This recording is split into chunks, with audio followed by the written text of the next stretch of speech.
सौभाग्य है कि जैन समाज के बड़े प्रसिद्ध आचार्य हम सबके बीच में आशीर्वाद देने हेतु आए हैं। मैं दो परिचय कराऊंगा। परम पूज्य आचार्य श्री तीर्थभद्र सूरीश्वर जी महाराज, आप कच्छ बागड़ समुदाय के परम पूज्य आचार्य श्री कलापुर सूरी जी महाराज के शिष्य रत्न हैं। आपकी दीक्षा 45 वर्ष पूर्व हुई। आपका जन्म माटुंगा मुंबई में हुआ। आप जैन समाज के बहुत प्रभावी आचार्य हैं। आपके 50 से अधिक शिष्य प्रशिष्य हैं। अपने अमर देश के अमर शहीदों के लिए जो आवश्यकता रहती है उनके लिए भी बहुत सारा सहयोग आपकी प्रेरणा से समाज ने इकट्ठा किया। जीव दया और गरीबों के लिए कार्य कर रहे हैं। आप युवा पीढ़ी के लिए सतत चिंतन करते रहते हैं। साथ में विराजमान हैं महात्मा हैं मुनि तीर्थ तारक विजय महाराज जी। आप समस्त महाजान ट्रस्ट से जुड़े हैं। आपने जीव दया विषय पर कार्य किया है और अभी तक लगभग 50,000 जीवों को अभयदान दिलवाया। आपने 2 वर्ष पहले दीक्षा ग्रहण की। अन्य 3 संत भी हम लोगों के बीच में विराजमान हैं। इधर हैं कि नहीं, चले गए। श्री तीर्थ अरहम विजय जी महाराज और संवेद विजय जी महाराज, वो भी यहाँ विराजमान हैं। तो मैं पूज्य महाराज जी से, पूज्य आचार्य भगवंत से निवेदन करता हूँ कि वो हम सबको आशीर्वाद स्वरूप कुछ विषय पर्यावरण के काम में हम लगे हैं। एक देश समाज का बहुत महत्वपूर्ण विषय है, तो उस विषय में आपके आशीर्वचन अपने को प्राप्त होंगे, ऐसा मुझे विश्वास है। पूज्य आचार्य भगवंत।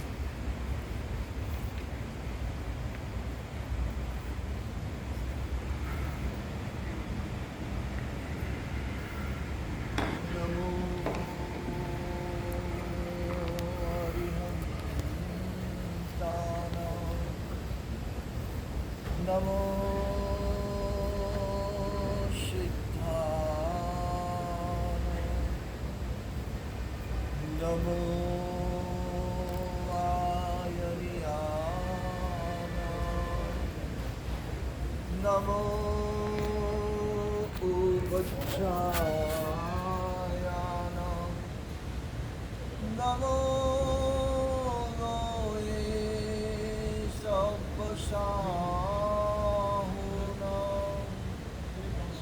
एषो पंचनमुत्कारो शब्द पावपनाशनो मंगलानां च सर्वेषु परमं हवै।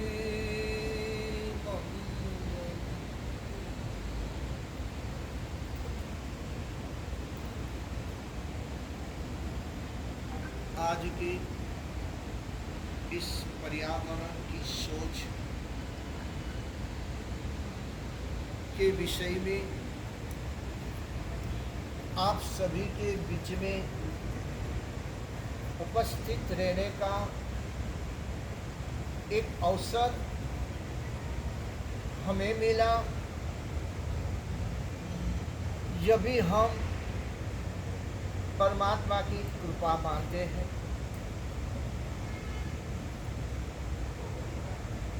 हमारे वहाँ हमारी प्राचीन भारतीय संस्कृति विश्व की सबसे प्राचीनतम संस्कृति है। यह भारतीय संस्कृति एक पावन गंगा है। इस पावन गंगा में 2 महानदियां आकर मिली है। वो 2 नदियां हैं, एक वैदिक परंपरा और एक श्रमण परंपरा। वैदिक परंपरा और श्रमण परंपरा भी की अपनी अपनी संस्कृति है, लेकिन इस दोनों संस्कृति ने मिलकर भारतीय संस्कृति का निर्माण किया। ऐसे देखो, हमारी जो भारतीय संस्कृति है वह पर्यावरण की रक्षक है और प्रदूषण की नाशक पर्यावरण शब्द वातावरण से जुड़ा हुआ। आज वातावरण क्या है? पृथ्वी, जल, वायु, वनस्पति, यह एक भौतिक वातावरण है।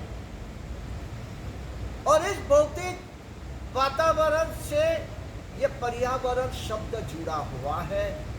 वास्तव में तो जीव सृष्टि का वातावरण के साथ जो परस्पर संबंध है, यही पर्यावरण। पर्यावरण इससे कोई भिन्न नहीं है, उसमें कोई फर्क भी नहीं। दो प्रकार के पर्यावरण की बात हम शॉर्ट में करेंगे। एक भौतिक पर्यावरण है, एक आध्यात्मिक पर्यावरण है। भौतिक पर्यावरण में भूमि, जल, वायु, वनस्पति जुड़े हुए हैं। मन की, आत्मा की संतुष्टि, यह आध्यात्मिक पर्यावरण है। और भौतिक पर्यावरण भी आज एक चिंता की चिंगारी लेके आया है। सारे विश्व की समक्ष इस भौतिक पर्यावरण की एक चिंता बनी हुई है। उसकी सुरक्षा कैसे करना, इस हेतु आप आज एक आरएसएस, हमारे देश का एक सुगठित एक संगठन, जिसने आज इस देश की रक्षा के लिए, इस देश की संस्कृति के लिए सबसे महत्व की भूमिका बजाई है, वो आज इस पर्यावरण के विषय में आगे बढ़ रहा है। बहुत आनंद की बात है। और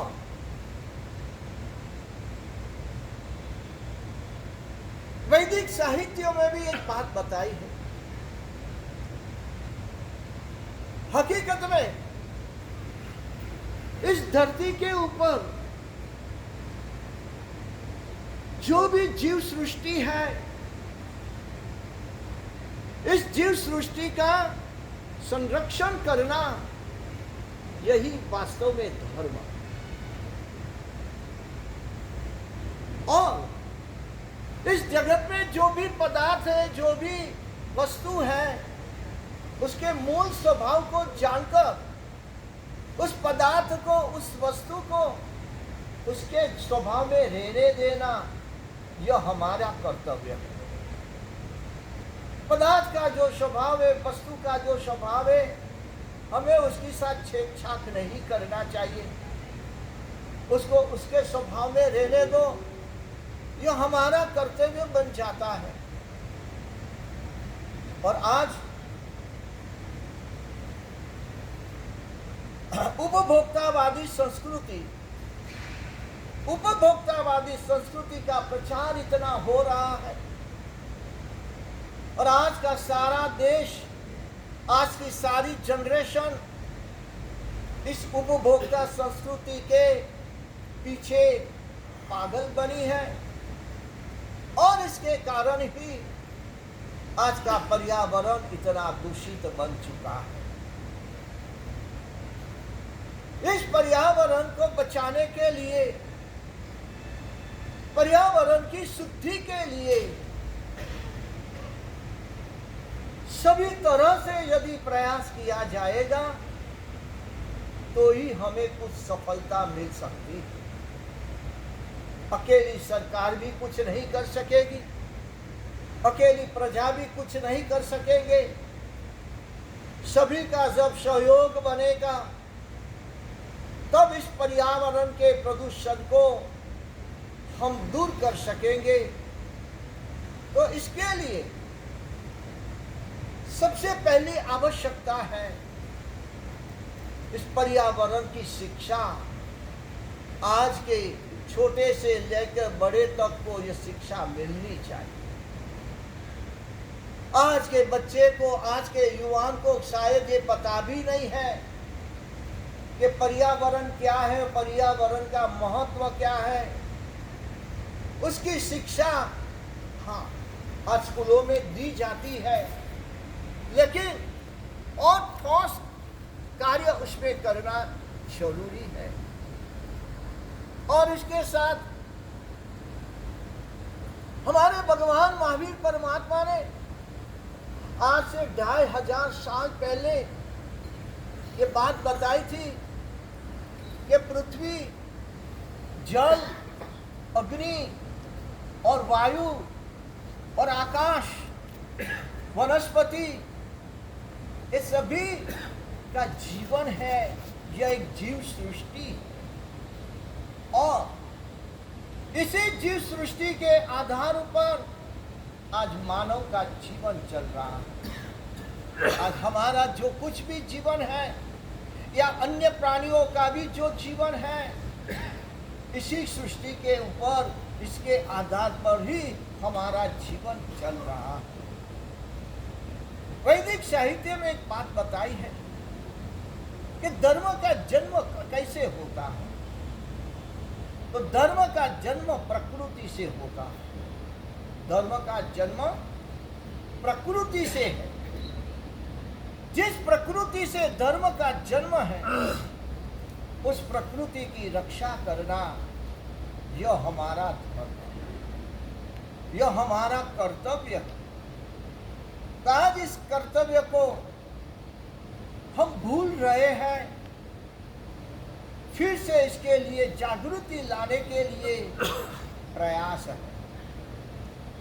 और साथ में आज हम जानते हैं एक तुलसी का पौधा क्या काम करता है। यह हमारा देश, यह हमारी संस्कृति थी। घर घर में तुलसी का पौधा लगाते थे, और यह तुलसी का पौधा पर्यावरण की शुद्धि के लिए अहम भूमिका उसकी थी। जहां पर तुलसी का पौधा है, वहां उसकी गंध से, तुलसी की गंध से कीटाणुओं का नाश हो जाता है। नेचुरली पर्यावरण शुद्ध हो जाता है। पर्यावरण को प्योरीफाइड कर देता है खाली उसकी गंध। आप तो जानते भी हो कि तुलसी का प्रयोग हर बीमारी में, जुकाम है, बुखार है, मलेरिया है, कोई भी बीमारी है, हर बीमारी में तुलसी का प्रयोग किया जाता है। और इस बीमारियों को दूर करने में भी एक तुलसी का पौधा कितना उपयोगी है। तो एक पौधा में इतनी शक्ति है, तो इस विश्व में तो ऐसी कितनी वनस्पतियां हैं जो हमारे मानव जीवन के लिए उपयोगी है, और उसकी सुरक्षा करना। आज एक पेड़ और एक पौधा का जो, इस एक पेड़ और एक पौधे के जीवन का जो मूल्य है, वो मूल्य मानव जीवन का जितना मूल्य है, उतना ही मूल्य एक पेड़ का, एक पौधे का मूल्य है। यह पेड़ और पौधे पर्यावरण को सुरक्षित करते हैं, प्रदूषण को नाश करते हैं, और मानव आज प्रदूषण बढ़ा रहा है। आज मानव पर्यावरण को बिगाड़ रहा है। यह एक हमारी कमनसीबी बोलो, जो बोलो हो, लेकिन हमें इसमें से बाहर आना है। आज पर्यावरण की जब बात करें, वनस्पति की बात हुई, हमारे जैन मुनि वनस्पति को स्पर्श भी नहीं करते हैं। तोड़ने की बात के, काटने की बात तो आती भी नहीं है। एक मुनि कभी वनस्पति को भूल से भी स्पर्श कर दे, उसे उपवास का प्रायश्चित करना पड़ता है। यह है पर्यावरण की रक्षा।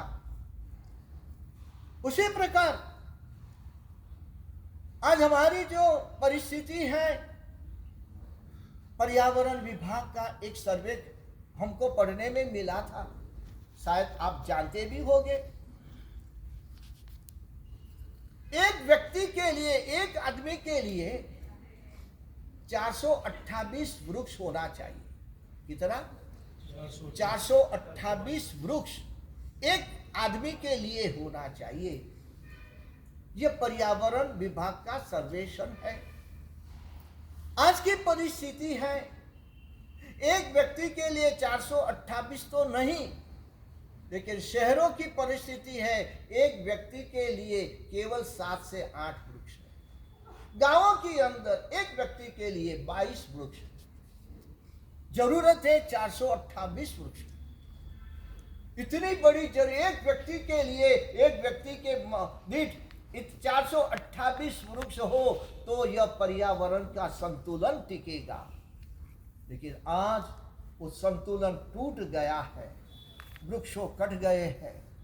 और इसी चिंता में कल बात की थी कि हमारा एक प्लानिंग है 1 करोड़ वृक्ष का वृक्षारोपण करने का प्लानिंग लेके आप आए हो। बहुत आनंद की बात है कि आप ऐसे प्लानिंग को सोच रहे हो और ऐसे प्लानिंग को साकार बना रहे हो। बहुत आनंद की बात है। तो यह परिस्थिति जाना था। आज से थोड़े समय पहले गुजरात में सोमनाथ मंदिर ट्रस्ट, गुजरात के सोमनाथ मंदिर आज भारत भर में विश्वविख्यात है। इस सोमनाथ मंदिर ट्रस्ट ने के सहकार से 10 करोड़ वृक्षारोपण किया गया। 10 करोड़ वृक्षारोपण इस सोमनाथ मंदिर के ट्रस्ट के सहयोग से हुआ है। बहुत अनुमोदना की बात है कि आज ऐसे देखो तो मंदिर और धर्म पर्यावरण से जुड़े हुए हैं। हकीकत में हम उससे दूर गए, इसी कारण यह पर्यावरण में डिस्टर्ब पैदा हुआ है। तो इस पर्यावरण के विषय में जल का एक वायु भी एक पर्यावरण का अभिन्न अंग है। आज वायु भी प्रदूषित बन चुका है और वायु के प्रदूषण में मुख्य कारण है आज के उद्योग, आज के वाहने जो जिस प्रकार आज सड़कों पे चल रहे। एक सर्वेक्षण है, एक आदमी दिन में 20,000 श्वास लेता है। एक आदमी दिन में 20,000, करीब 20,000 श्वास वो लेता है। 35 पाउंड वायु का वो प्रयोग करता है। 35 पाउंड वो वायु का प्रयोग एक आदमी रोज करता है। तो इस वायु की आवश्यकता कितनी है? जब वायु भी प्रदूषित बन गया, हमारी स्वास्थ्य का क्या होगा? आज हमारे स्वास्थ्य के लिए वो कितना एक भय पैदा हो चुका है कि जो वायु के बिना हम रह नहीं सकते हैं। रोज हमें 35 पाउंड वायु एक आदमी की आवश्यकता है। वो वायु भी यदि शुद्ध नहीं, आज वो भी प्रदूषित हो चुका है।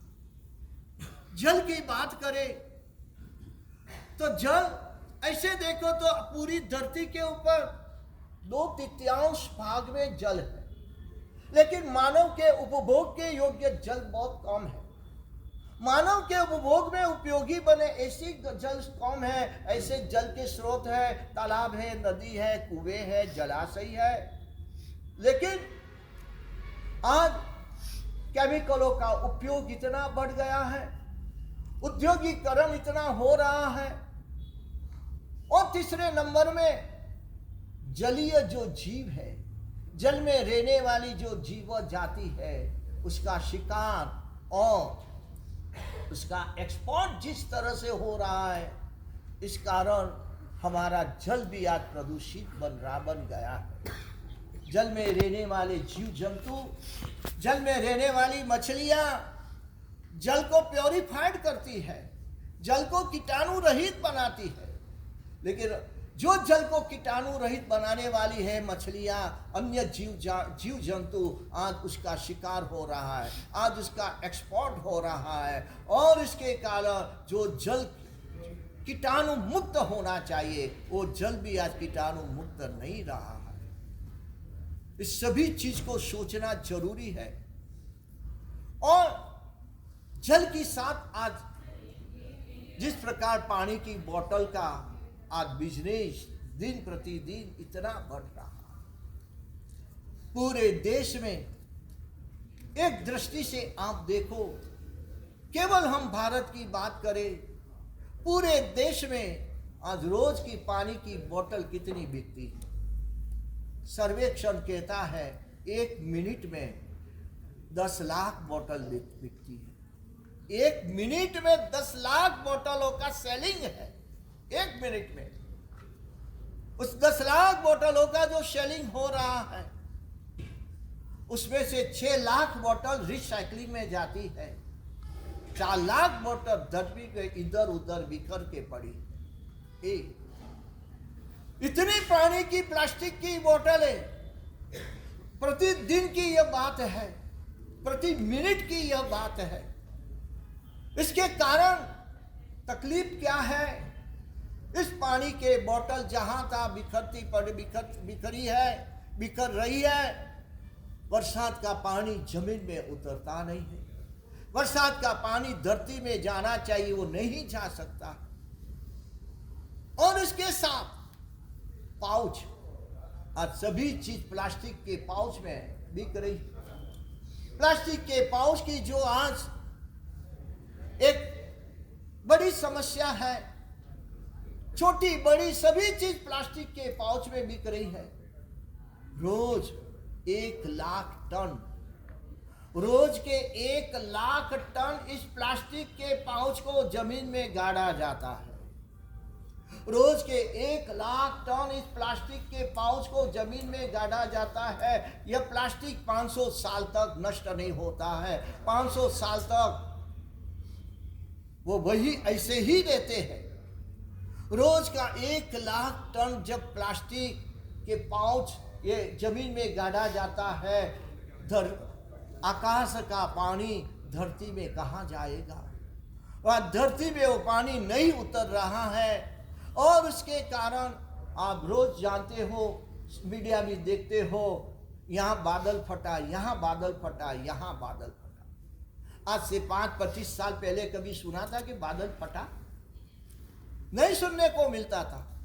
आप देखो तो हर साल कहीं ना कहीं बादल फटते हैं। और जब बादल फटते हैं, कितना विनाश, कितने जीव सृष्टि का नाश हो रहा है। तो यह जो कुछ घटनाएं बन रही है, उस घटने के पीछे के कारण हम ही, हमारी जीवन पद्धति है, हमारा जीवन व्यवहार है, जिसके कारण कुदरत अपना प्रकोप दिखाती है। तो ये सब बात बहुत ही चिंतनीय है और इसके विषय में जरूर आप ऐसे कोई कदम उठाओगे और राष्ट्र को जागरूक करो, प्रजा को भी जागरूक करने की जरूरत है। और इस प्रदूषण को कैसे कम हो, संपूर्ण रूप से हटाने की शायद ताकत नहीं है, लेकिन जितना कम हो सके उतना कम करने की तो कोशिश जरूर हम सभी को करना ही चाहिए। तो हम भी, आप सभी इस राष्ट्र के सच्चे भक्त कहलाओगे। इस धरती माता के हम पुत्र हैं, धरती माता ने हमें स्थान दिया है, तो इस धरती की रक्षा करना, इस पर्यावरण की रक्षा करना हमारा सभी का कर्तव्य है। भौतिक पर्यावरण की बात की है, थोड़ी सी बात करना ही है हमारे आध्यात्मिक पर्यावरण। भौतिक पर्यावरण जिस प्रकार दूषित बन गया है और उसके खतरनाक परिणाम आज विश्व के सामने आ चुके हैं, लेकिन इससे भी कई गुना खतरनाक आज का आध्यात्मिक पर्यावरण दूषित हो रहा है। इसके दुष्परिणाम आज दिखाई दे रहे हैं। क्या है आध्यात्मिक पर्यावरण? आज हमारी नई पीढ़ी, आज हमारा न्यू जनरेशन किस दिशा में जा रहा है? यह भारत देश समग्र विश्व के लिए दिशा दर्शक था। समग्र विश्व को दिशा दिखाने वाला यह हमारा भारत देश था। आज वही भारत देश दिशा दर्शक तो न रहा, लेकिन यह भारत देश आज दिशाहीन बन रहा। किसी के पास दिशा ही नहीं है, कौन सी दिशा में जाना है, कौन सी दिशा में हमें जीना है, आज हमारे पास दिशा नहीं। और ये सबसे बड़ा नुकसान आज हो रहा है। आज मैं मोबाइल टीवी की बात नहीं करना चाहता हूं, लेकिन एक ही चीज को रोकने की, रोक लगाने की जरूरत है, और वह चीज है पोर्नोग्राफी सीरीज। ये पोर्नोग्राफी वेब सीरीज, इसको नहीं रोका जाएगा, क्या उसके पर नियंत्रण नहीं किया जाएगा, जो देश ऋषि संतों और सतियों का देश था, वही देश एक व्यभिचारी का देश बन जाएगा। उसमें कोई अतिशयोक्ति नहीं है। यह जो पोर्नोग्राफी वेब सीरीज ने जो नुकसान पहुंचाया है, इससे हमारी आध्यात्मिक पर्यावरण दूषित हो रहा है, और इस आध्यात्मिक पर्यावरण दूषित होने से भौतिक पर्यावरण तो दूषित होने वाला ही है। आध्यात्मिक पर्यावरण की शुद्धि होगी तो भौतिक पर्यावरण की शुद्धि अवश्य होगी।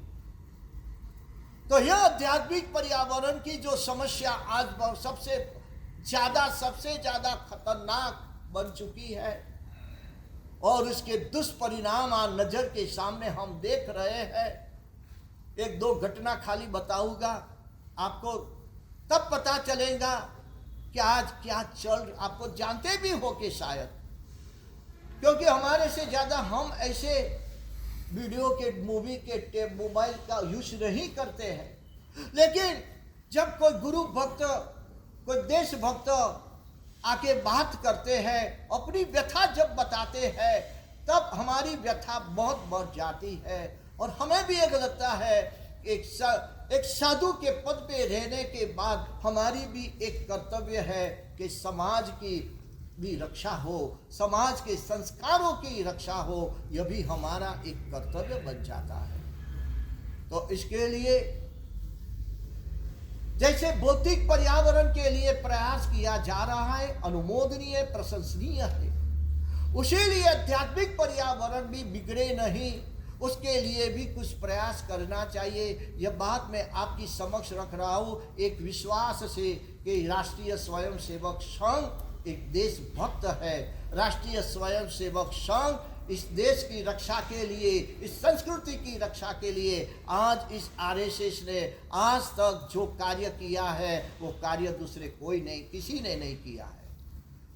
तो आप इस आरएसएस से जुड़े हो, इस राष्ट्रीय स्वयंसेवक संघ के हृदय में राष्ट्र की चिंता है, देशभक्ति है। तो हमारी ये देशभक्ति यही कि आज हमें हमारे युवाओं को बचाना है, आज हमें हमारे इस न्यू जनरेशन को बचाना है, आज हमें हमारे छोटे छोटे बच्चे को बचाना है। एक 5 साल के 6 साल का बच्चा मोबाइल लेके फोन वीडियो वेब सीरीज देख रहा है, उसकी क्या हालत होगी। आज का युवा समय मिला, मोबाइल खोल दिया, और आज के मोबाइल सीरियलों के अंदर, आज के इंटरनेट के ऊपर 35% यही बताया जाता है, जिससे हमारे संस्कार, हमारे विचार और हमारा सदाचार नष्ट हो जाए। ऐसे ही दृश्य 35% आज आ रहा है।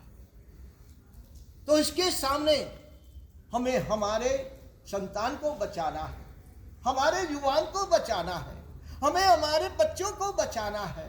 उसके लिए हम कुछ नहीं सोचेंगे कैसे चलेगा, तो उसके लिए हम क्या कर सकते हैं।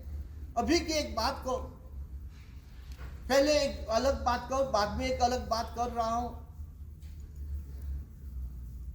8-7 साल की बच्ची, 7 साल की बच्ची, 7 साल की बहन के ऊपर उसके 3 भाइयों ने रेप किया।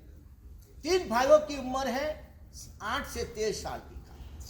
8 से 13 साल के 3 भाइयों ने अपनी 7 साल की बहन ऊपर 2.5 महीने तक रेप किया।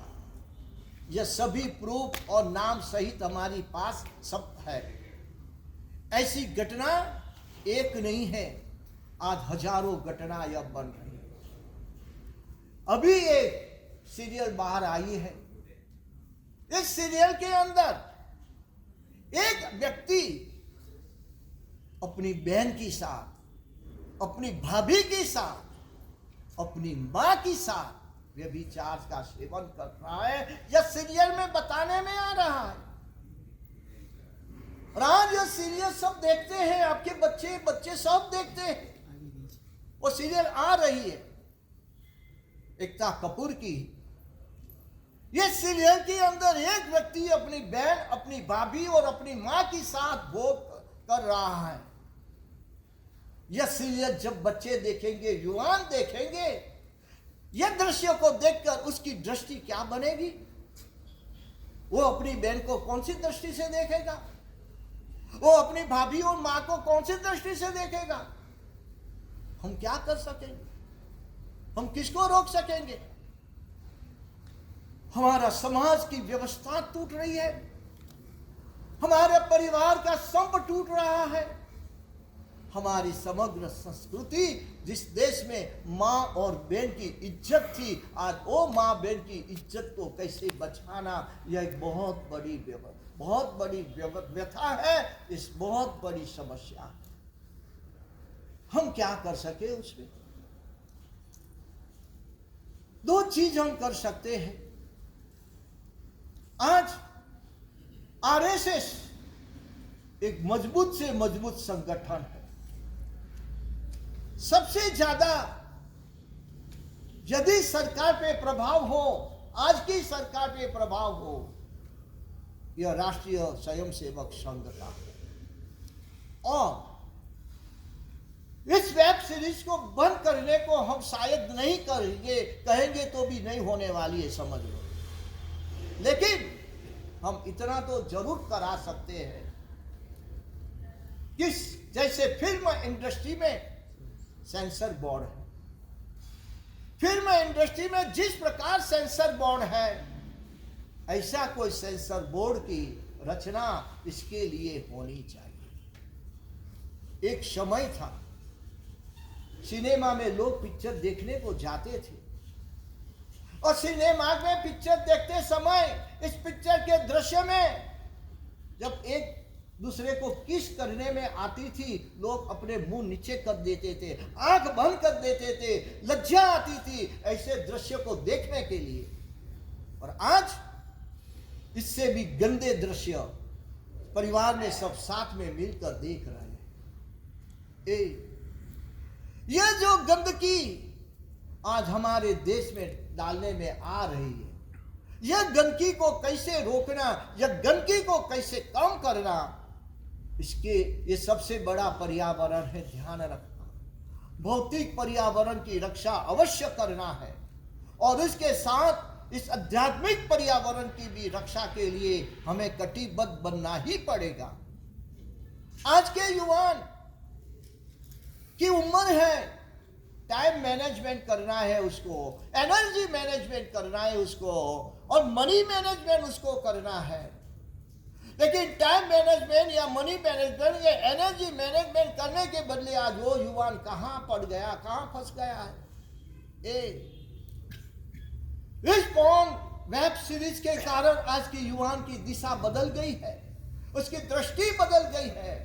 उसे यह पता नहीं है मेरी युवान उम्र, मुझे टाइम, एनर्जी और मनी का मैनेजमेंट करना है, उसके बदले में क्या कई दिशा में मैं जा रहा हूं।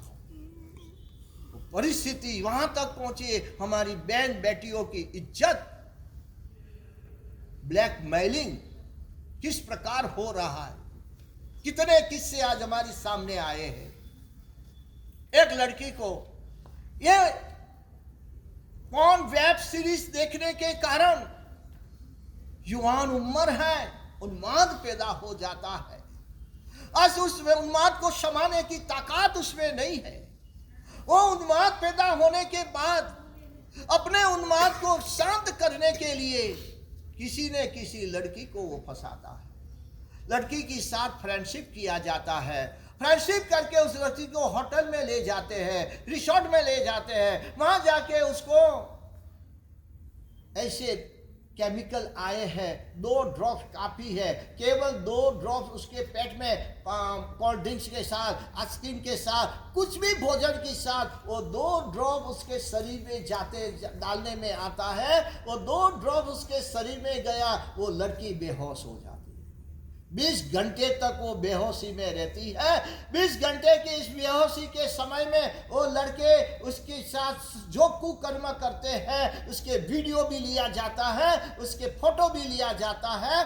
बाद में उसको ब्लैकमेलिंग चालू हो जाता है, इतने लाख रुपए तेरे पापा से चाहिए, नहीं तो हम इसको जाहिर कर देंगे, यह वीडियो रिले हो जाएगा, यह फोटो बाहर आ जाएगा। इस प्रकार कितनी लड़कियों का आज इस प्रकार ब्लैकमेलिंग, एक नहीं लाखों लड़कियों के साथ इस प्रकार ब्लैकमेलिंग आज हो रहा है। उसको रोकने के लिए आज हमारे पास कोई व्यवस्था नहीं है, हमारे पास कोई कानून नहीं है कि इस बात को हम रोक सकें।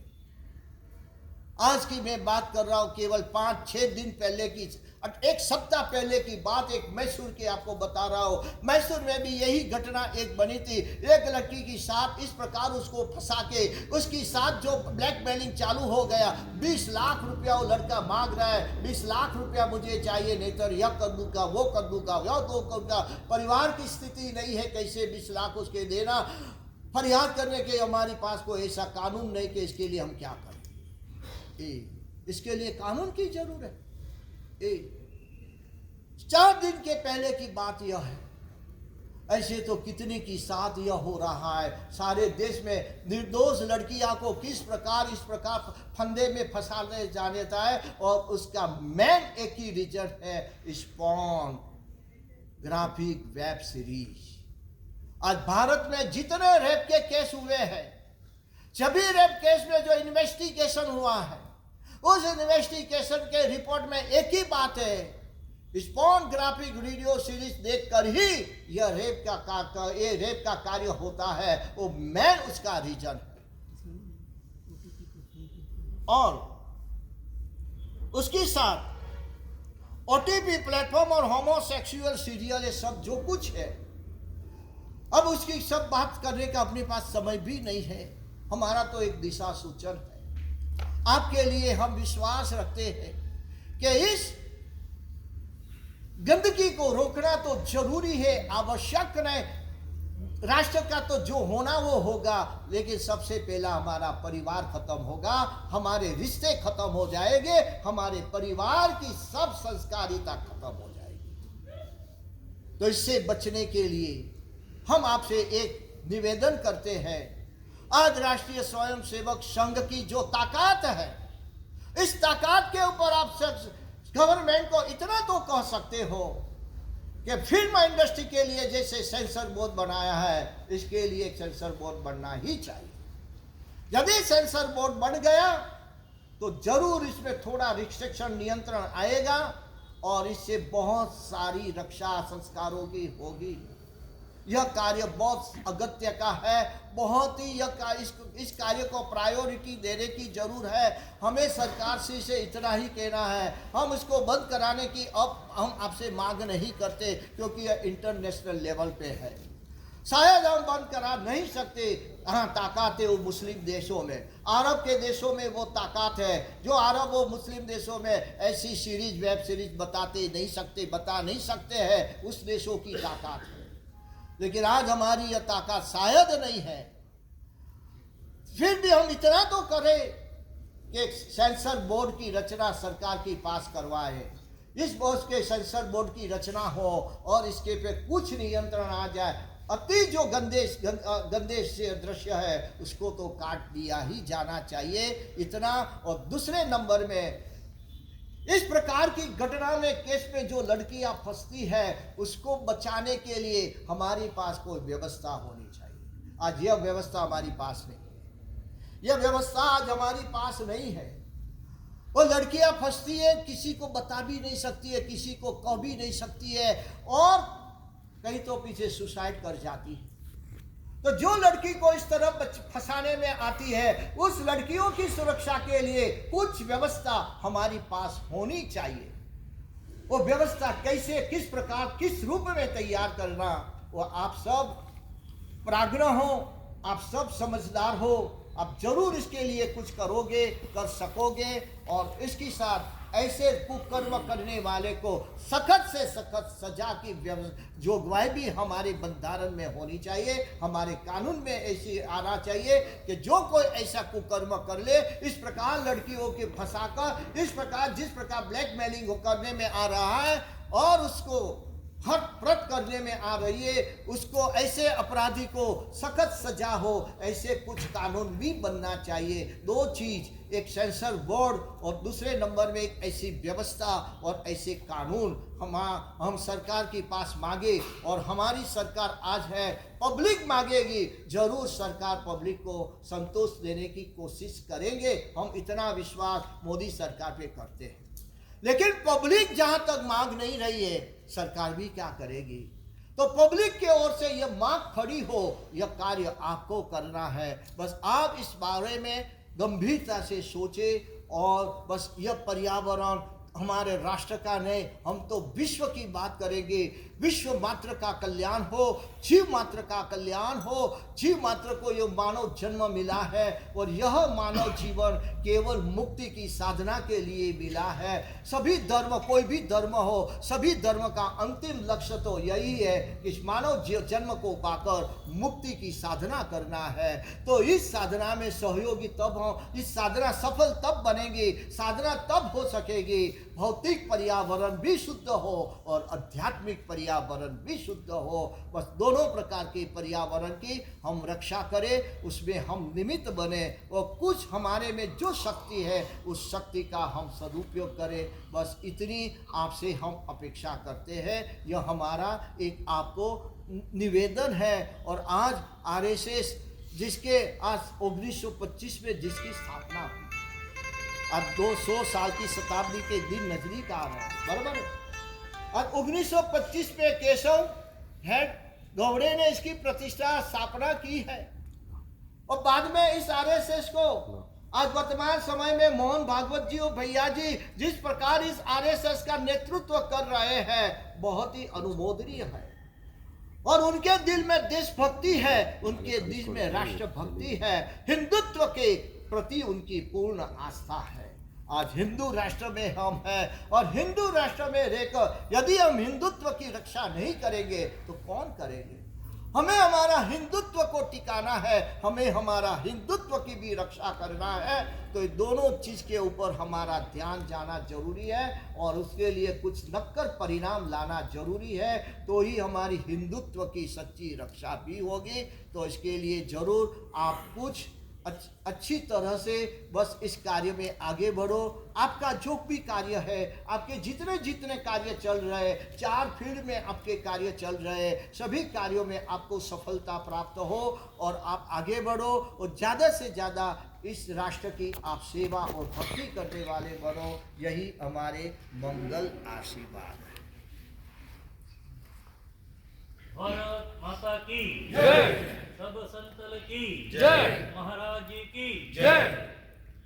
आचार्य भगवान श्री तीर्थभद्र सूरीश्वर जी महाराज ने अपने मन के उद्गार यहाँ पर रखे। हम लोग भौतिक पर्यावरण की शुद्धि के लिए कार्यरत हैं। उन्होंने और एक गंभीर समस्या की ओर ध्यान इंगित किया है। हम अपने स्तर से जो कुछ इसके बारे में कर सकते हैं करना चाहिए, ऐसा ही मुझे कहना है। पूज्य आचार्य श्री के प्रति धन्यवाद देने के लिए तो मेरे पास शब्द नहीं है। हम बहुत कृतकृत्य हैं। उन्होंने 10-12 किलोमीटर दूर से पैदल चलकर आकर हम लोगों के ऊपर आशीर्वाद की वर्षा की है और बहुत अच्छे विषय रखे हैं। तो मैं विशेष रूप से श्री प्रकाश गुलेछा जी, जिनका बहुत सहयोग आचार्य श्री को यहाँ लाने में रहा है, उनको तो ज़रूर धन्यवाद देना चाहूँगा। बाकी सभी संतों को प्रणाम करते हुए ये मंगल पाठ में एक मंगल पाठ की कल्पना रहती है, तो आशीर्वाद रहता है संतों को। अच्छा,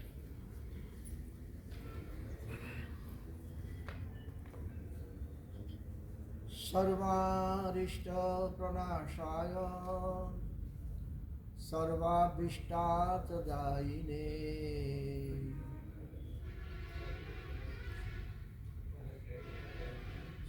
सर्वारिष्ट प्रणाशाय सर्वाभीष्टार्थदायिने सर्व लब्धि निधानाय श्री गौतम स्वामिने नमः। मंगलम भगवान वीरो मंगलम गौतम प्रभु मंगलम स्थूलिभद्राद्या जैन धर्मोस्तु मंगलम। पानीत्युन सामिनी श्रीदेवी जकराय गणिबिड़गा गह दिशि पाल सुरिंगा सया विरक्षन्तु जिनकते उपसर्गाः क्षयं यान्ति चिद्यन्ते विघ्नवल्लय मनः प्रसन्नतामेति पूज्यमाने जिनेश्वरे सर्वमङ्गलमाङ्गल्यं सर्वकल्याणकारणं प्रधानं सर्वधर्माणां चैनं जयति शासनम्। सभी अपने इष्ट देव का 12 बार स्मरण करें। अपने अपने इष्ट देव का 12 बार सभी स्मरण करें।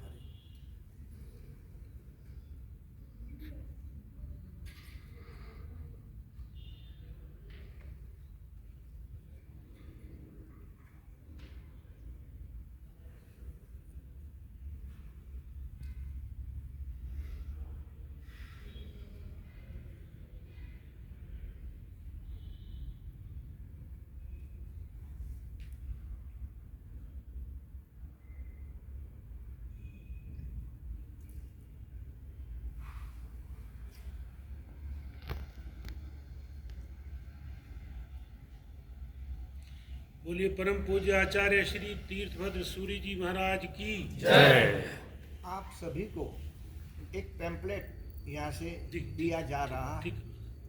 इस पैम्पलेट को आप पढ़ना और पढ़ने के बाद उसके पीछे एक आपकी सिग्नेचर करके है आप एक यहाँ पैम्पलेट देके जाना। भोजन के पश्चात यहाँ से जाते पहले इस पैम्पलेट पे आपकी यदि आप पढ़ना आपको योग्य लगे तो जरूर सिग्नेचर कर लेना और सिग्नेचर करके यह पैम्पलेट यहाँ सुप्रत कर देना, जो पैम्पलेट वहाँ दिल्ली सरकार पे जाए।